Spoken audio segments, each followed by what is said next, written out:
Now to move on to light, right? Quickly,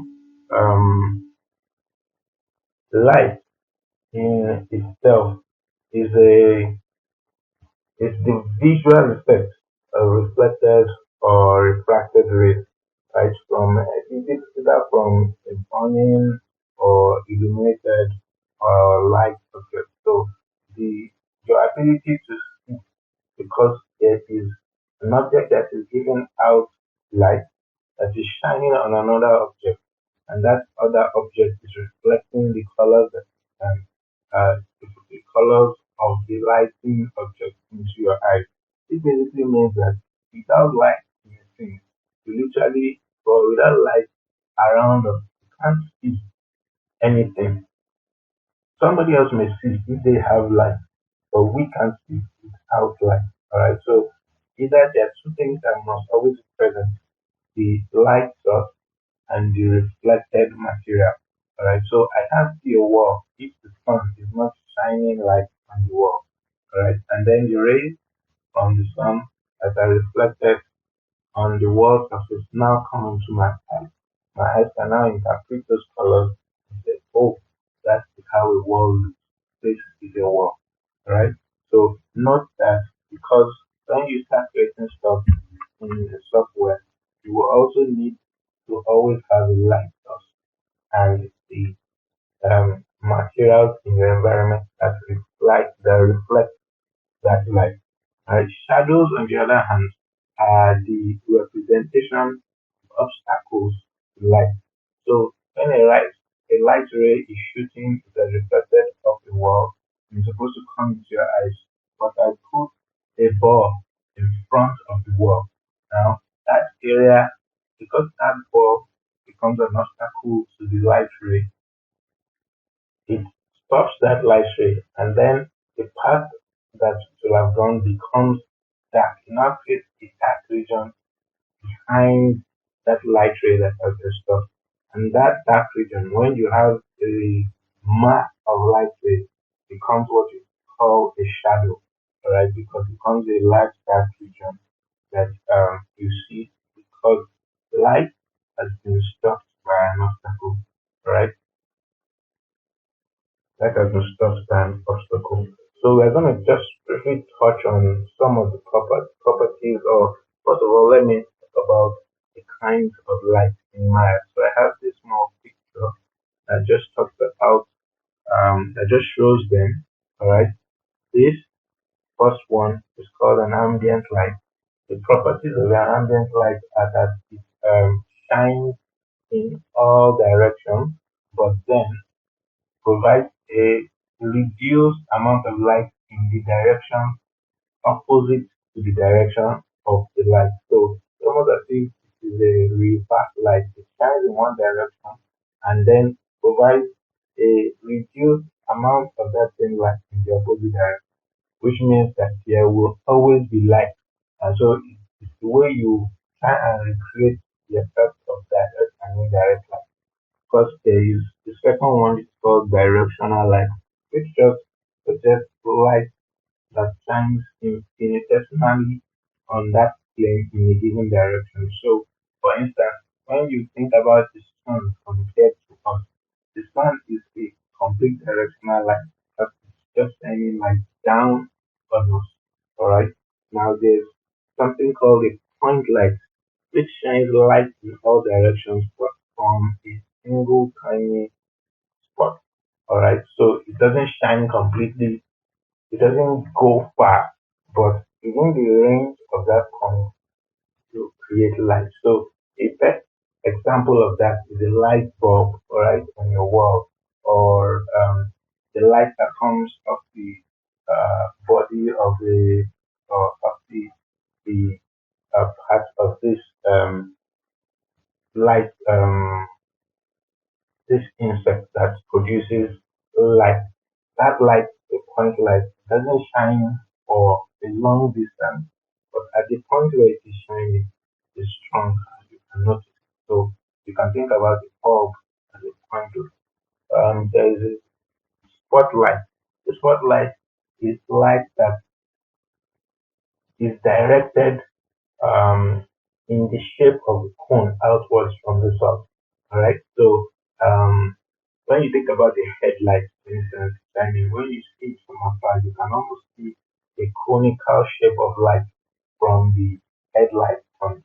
And those kind of lights are used, you can recreate that sort of lighting effect with spotlight. Now, there's some other extra ones that Maya create. There's an area light, which is sort of a light from a given surface. Now, the surface is not infinitesimal like in the case of the directional light here. This is what we're talking about, the area light.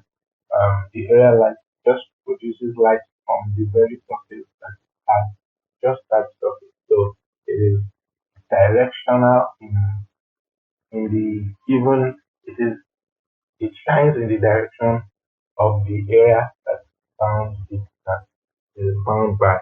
But lastly, there is the volumetric light, which is a very complex light source, but is bound by the container within it. Alright, so it doesn't go past that container, but within that container, it is a continuous source of light.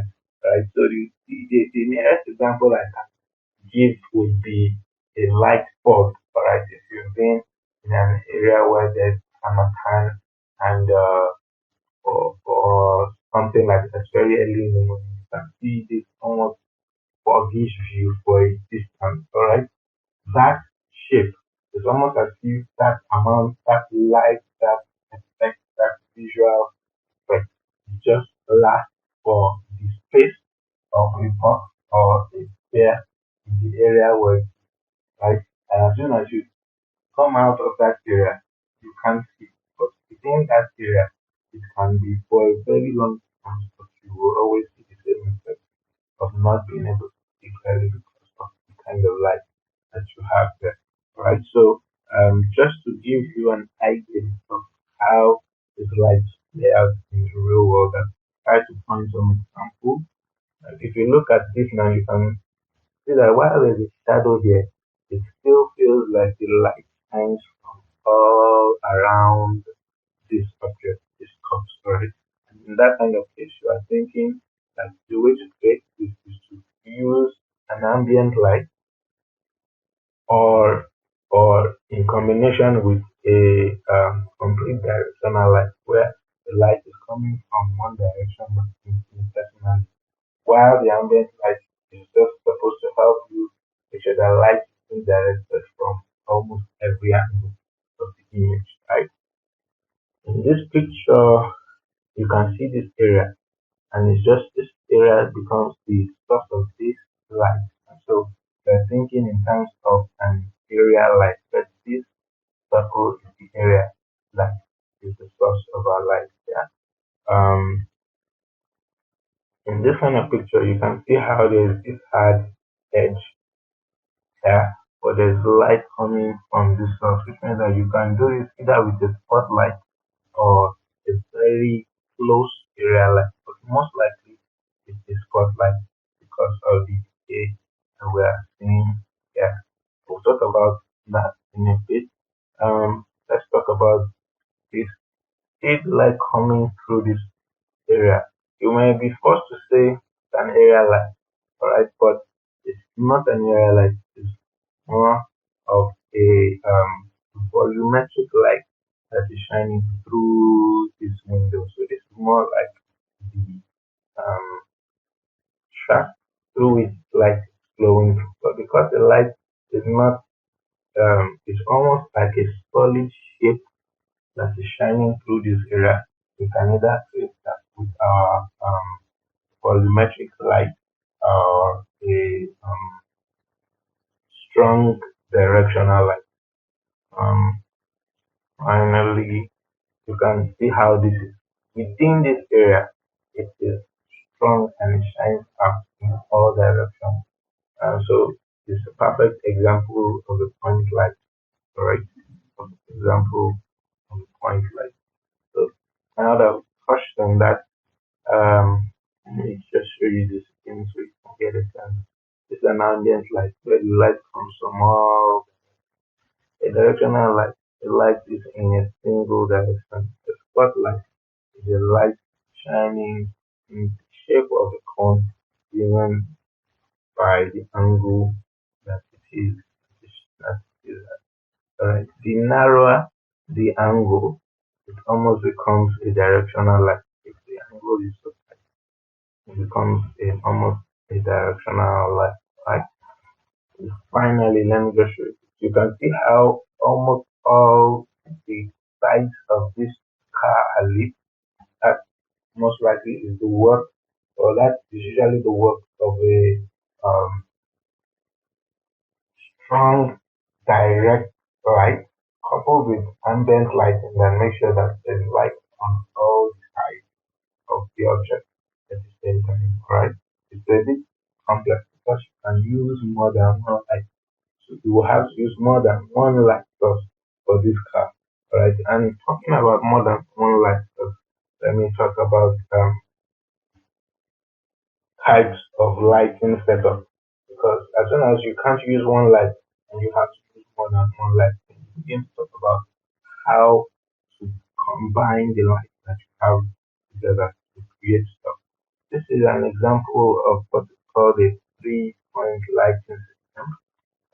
It's usually what is used as standard in professional circles for either photography or cinematography, especially when you are taking shots of a hero um, product. So you have what is called a key light. It's kind of like a main light.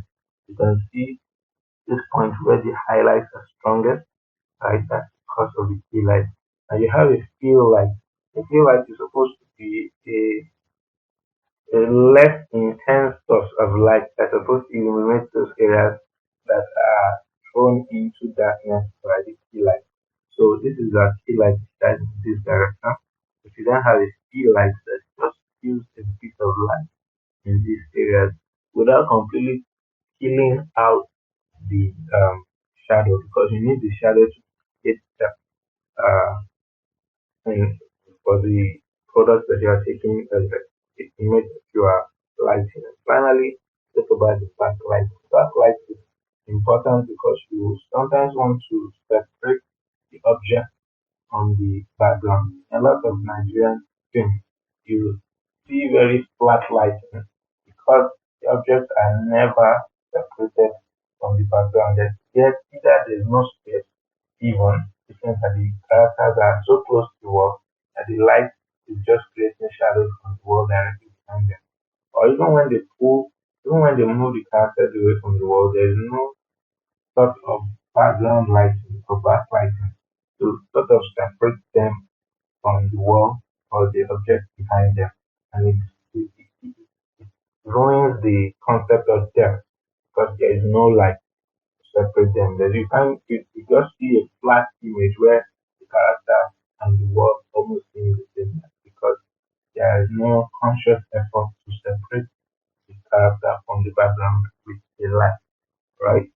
Um, right. So this is what you probably is what I will recommend for you if you are starting to render things in 3D and you want to make sure that they are evenly lit.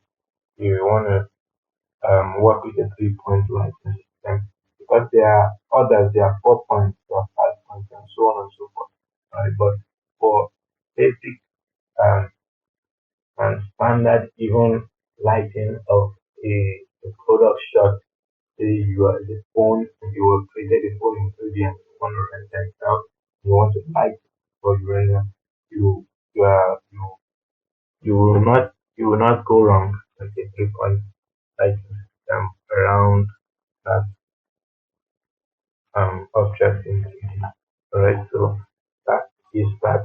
Just to touch on this my chart that I've created, that just talks and shows you some of the most important properties of Maya light. Let me try and create one. So you create one by coming to create light, right? And you can see the options that you have here. So let me just come into a spotlight, right? Now they may come out small, but you can always increase their size Increasing the scale does not make the light particularly bigger. Just make sure that you can see the handle better. Then you can use your rotating tool to work around and make sure that the light is pointing in the right direction. Right. To do that, making sure the light is shining well on this product that I have. Alright. One thing I can do is to press the shortcuts to some of these lights. One thing I can do is to press the T button, and then it breaks up into two um, manipulators. One that is for the this point of the light itself, and one that controls the light itself. So if I want to make sure that this light is directly affecting or going through this object and making sure that the light is even on it, I can use that to make sure that the direction of the light is going through the object rightly. Alright. That is a different way if you don't want to have to just use the rotate tool to approximate. Now you can see all the lights that we have. So these are the properties: color, intensity, illuminating by default, emit diffuse, emit specular, decay, phone angle. So let me just go back to my chart so I can explain a bit of those things. The intensity, um, which is this, right, deals with deals with how bright the light is. All right, how bright the light is, and you can see examples. Then intensity of 0.5, 1.5, and so on. All right, and so on. Yeah. So there's also what is called color. Yeah, and this just affects the the color quality or the color of the light in itself. Now, like I told before, there's no light that is white. Right? So usually, even when you want to stimulate light that may be white, like a fluorescent light, you want to go for something close to blue, but not white. Yeah? Close to blue like this, because there is no light in nature that is white. Right? So exactly, that's a tip. Alright, right. But that's what we not tell you that as a matter of learning experience, there's no light that is white. Every light has an influence of the color. And so you want to try and use that color by just selecting just a bit of color, not going too over the edge like this, but just a bit of it to your color, to your option. Right. So that's that. There's select light again. There's also illuminate by default. This function, so this check mark tells the software that it should use Maya's default light in this thing. Alright, it means that use Maya's default light in this thing.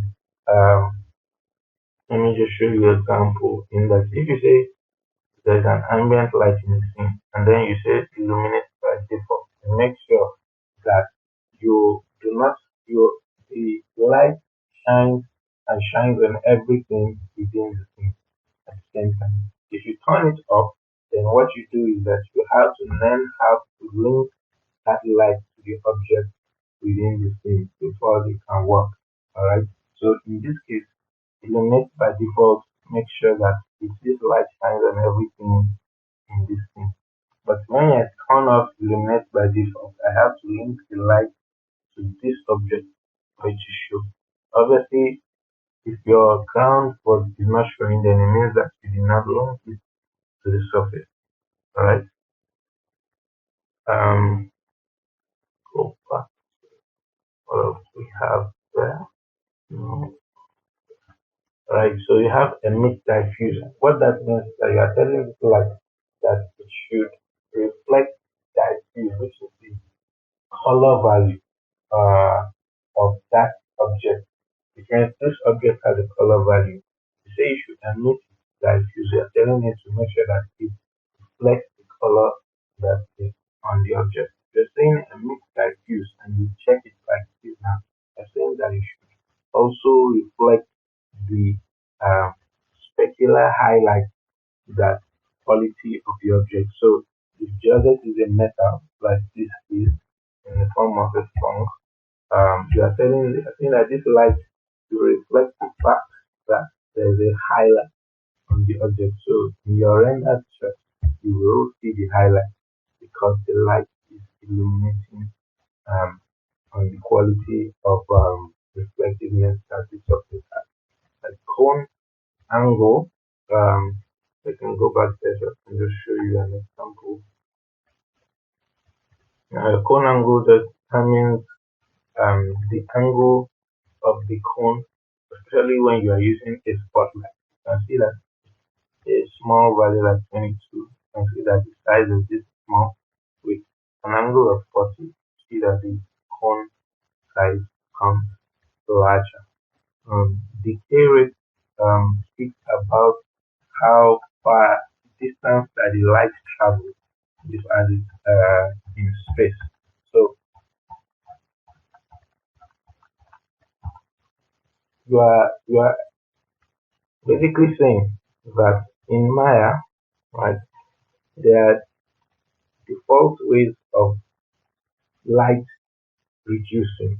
Now, if you don't select any decay, you are trying to say that this light should continue to shine at the same intensity no matter the distance. So if the light was really bright at the source, it will be really bright at the end, no matter how far the object is from this. But as soon as you start selecting one of these values, you are basically selecting a model, mathematical model of how that light will reduce.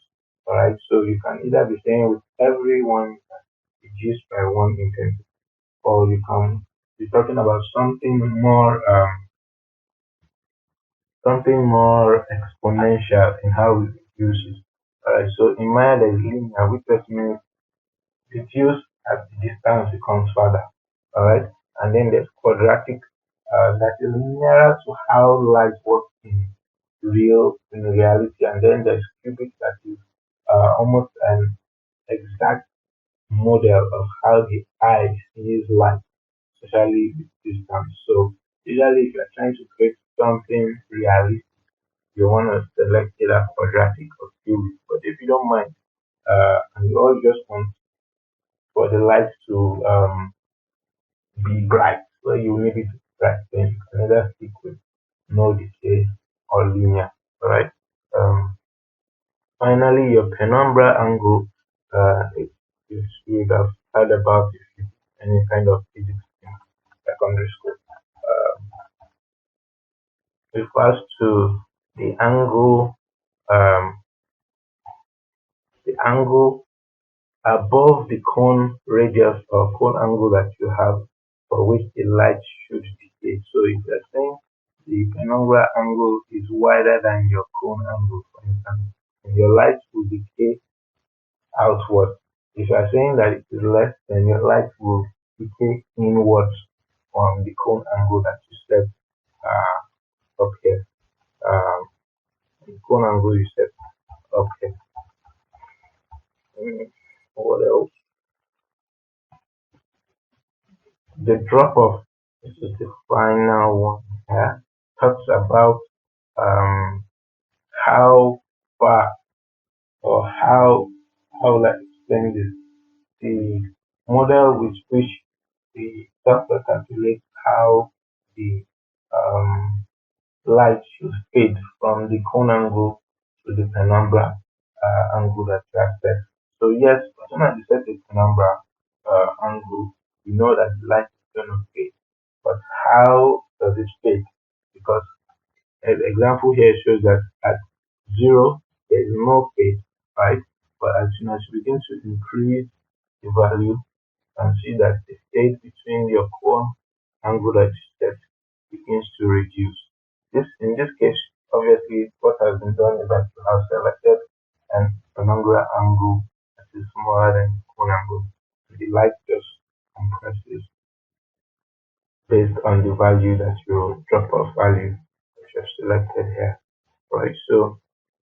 just one other area, you can also select the shadow color that you have.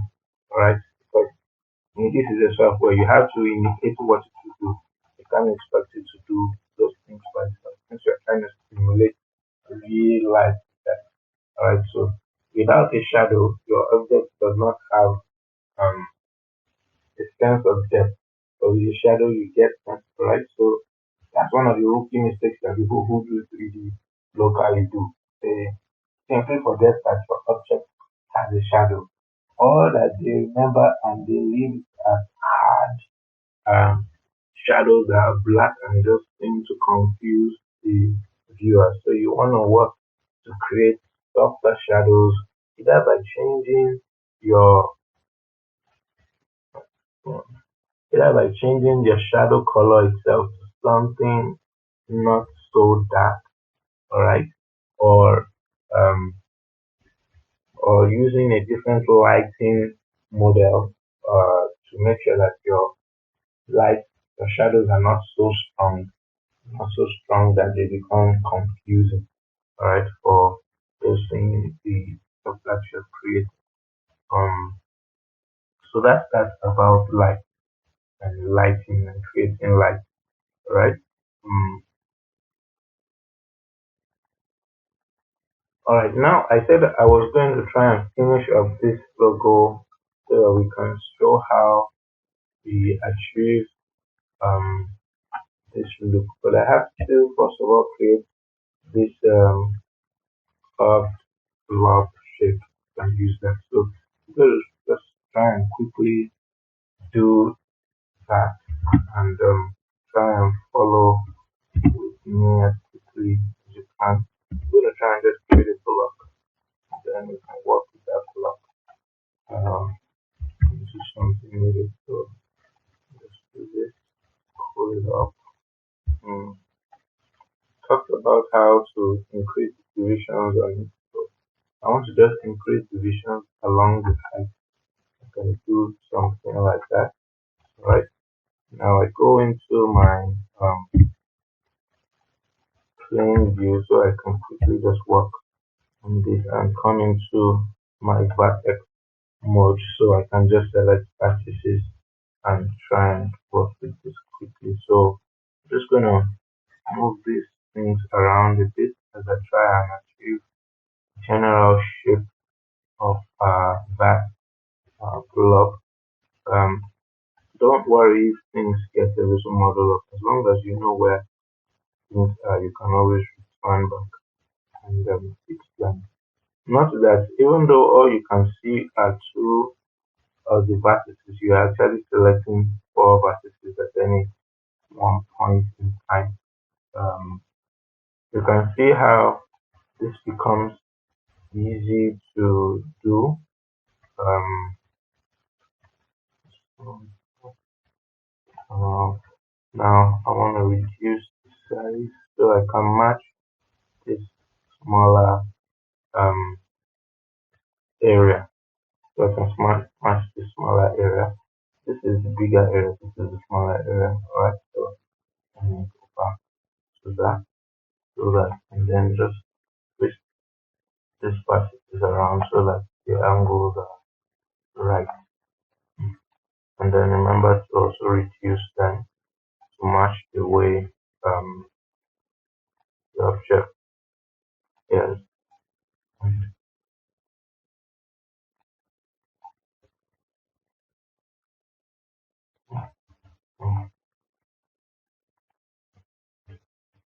you can always go back and tweak things if they don't look right just yet. So select more than one um, point or point to make sure that things work the way you would want them to look.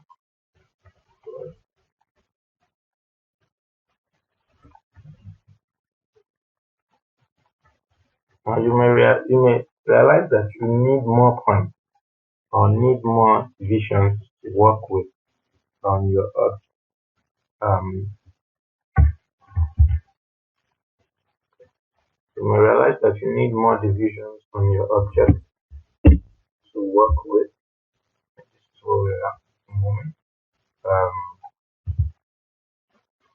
Also, you want to come into your polygon right there, edit mesh, and click on the insert edge loop tool. Insert edge loop simply creates an edge that goes around any symmetrical shape that you can find and return back to the same place you started from, so that you can quickly divide um, a mesh into more divisions by simply um, using this tool. So if I do this and I come on my mesh, you can see that I've added an edge there.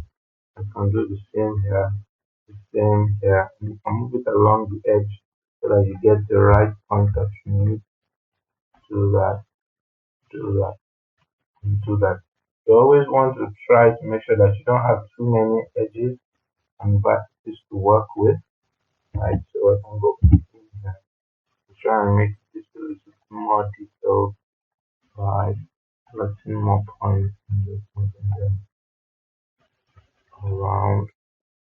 Be careful not to select points that you don't particularly want need, so that you don't mess up your shape that you have spent time creating. Right, so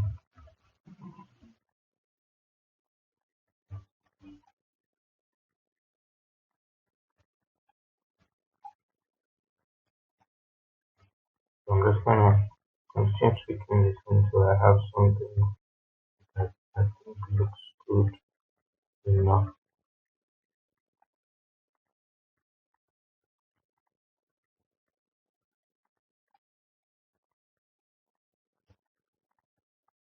Now, in case you are thinking that there must be some easier way to do this, does not include all this pulling and pushing. You are in for disappointment. This is the only way to get these things done. Except you're an architect and you can already create these things in some other software before you even get it. Not if this is how you model and moving points and moving them over and over until you get a shape that looks right. Alright, so I think I'm done with this. One of the ways to quickly test your theory uh, or test the look. Remember I told you about the way in which Maya combines subdivision modeling and normal modeling. So what I can do is that I can, on this object, just go into some deeper levels of detail without having to completely subdivide permanently. I can just see the division. So I press 3 on my keyboard and I can see how this looks in terms of subdivision. And I can still continue to pull vertices so that it looks closer to what I'm trying to achieve. I like doing that. And note that no matter what you're doing, you are not actually destroying the block version that you created. And not, it's just a subdivided version that Maya is um, showing you. Still, if I go back and press 1 again, you can still see that my box is still intact. So we just got the subdivided version, so you can use that to work through this process. Alright, so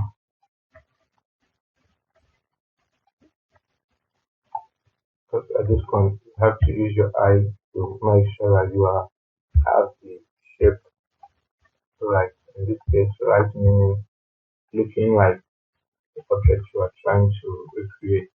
One other thing that you can do at this point is to import the picture into Maya so that you can better match this shape and the angle.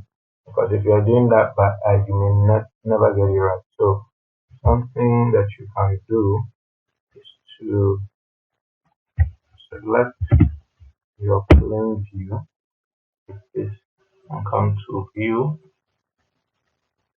image plane, import image, and then undo transcripting to my file, and then the SL logo. So click that, and I have a SL PNG file imported in as an image. I'm trying to scale that up a bit so that I can better match the shape that I've created.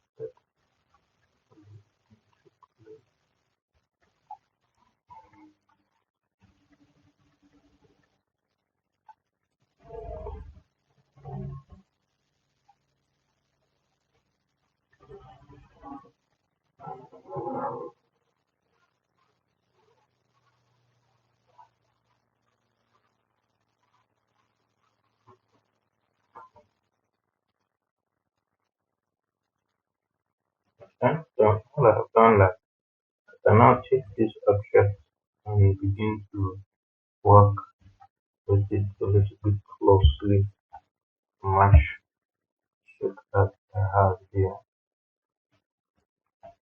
And then go back and see if I'm going to match this. So you can already begin to see the areas where the object doesn't match, and I can try to start working with it. Clean sections. So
Okay, so now that I've tried to match that shape with the shape of the or with the angle of our image that I brought in, I can now try and remove that image, see and deleting it, see what we have left here.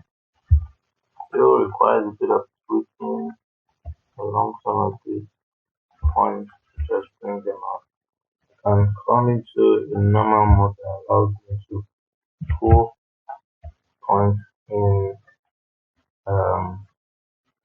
the virtual direction that matches that of the object or that matches the point, the vertex itself.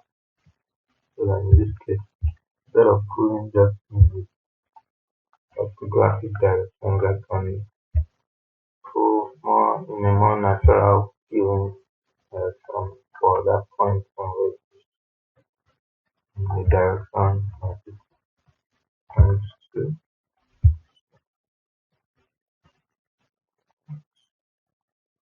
Okay. So last time, I must say that on the shape, right? And here we have something that looks close enough to it, especially in this angle. This angle, something that is close enough to initial.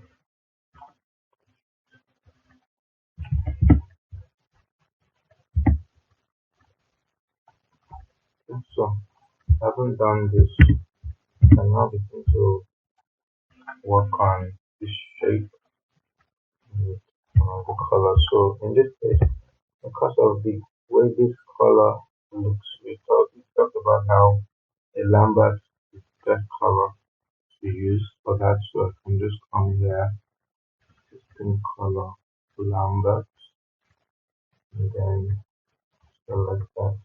Notice all these nodes. They are all the nodes that correspond to what we have done to this object to get it in. If you don't want any of those, we can simply just um, delete the node. Um, Finish selecting the color first of all.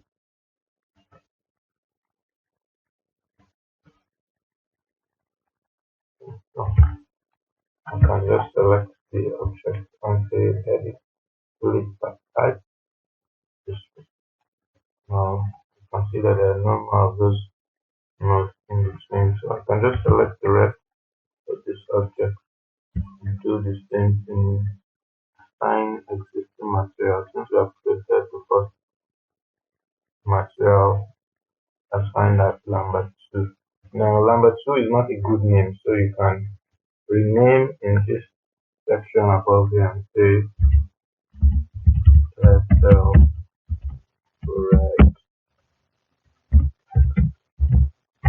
Right, so that way you can always see that. And if I come down here, I will see Excel red text, which is a much better name to remember than Lambert, especially when you now have Lambert and you have Lambert 1 to 40.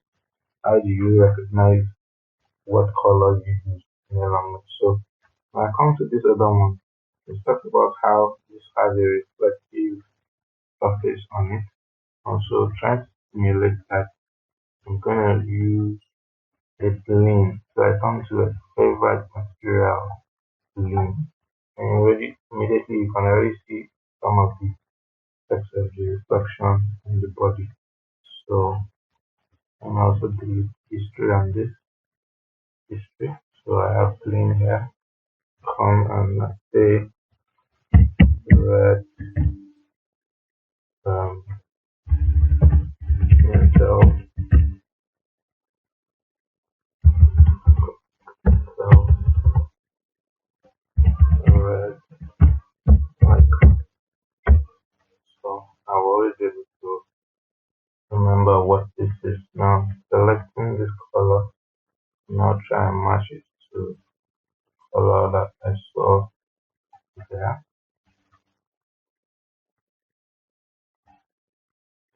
kind of red spectrum. Um, um, so now trying to understand how this color works.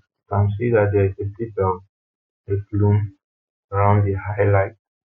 You can try and get that by increasing our intensity, right? And well, reducing reflection since you don't see anything reflecting on it. For specular roll-off, for this we can leave it at this gray for now. And then we can either or I mean the specular color leave it at gray, but we now want to increase the roll-off so that this is usually a process that can be trial and error for the most part to try and get what will work best. Let's come back to this view, which is really our logo view. We're trying to match that, and let me see if I can render this out. Mental rate. So bring up mental rate. You can see. I go to settings and preferences, plugin manager, look for Maya to MR.ml, and we'll load that. Okay, we'll load that. And I close it. Now I'll be able to find my mental rate renderer here.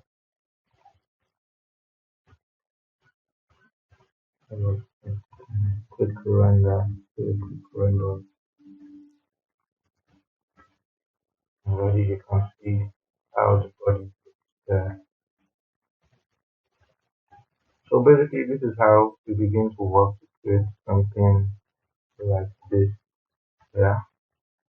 Just start a bit. Um, see. There's still a bit of shadows that we'll have to put more light to break out, but you can begin to see. So we also need to match the red more, match the red here. But you can see how we begin to achieve the same look that they have. So I will continue working on this in our next class, but I hope that at least this gives you a huge stepping stone on which to climb and begin to work on getting better results from your model and then your shading and the lighting that you use. Alright, so that's all for now. So we'll talk again in our